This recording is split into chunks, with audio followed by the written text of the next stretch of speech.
Мағжан өлеңдері орындайтын 5-ші Б сынып оқушысы Қосылғанова Диан.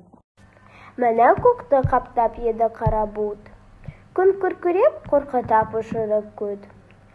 Кек тұнжырап мұңайып қабақ жауып, кез ашқанда аспанда жарқылдап өт.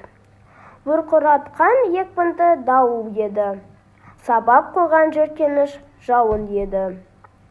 Қорқып, сасып, жан-жануар есі шырып, барақ іздеп баспана тауып еді.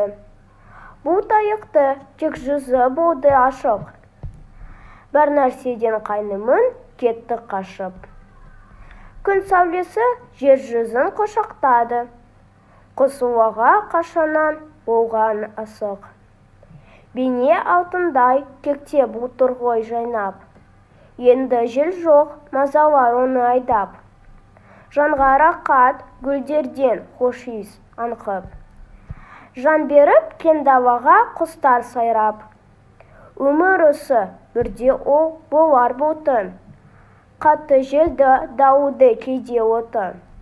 Құрып дымын қайнырып жаз тегерсін, бұл ташылар қайнының бары бітті.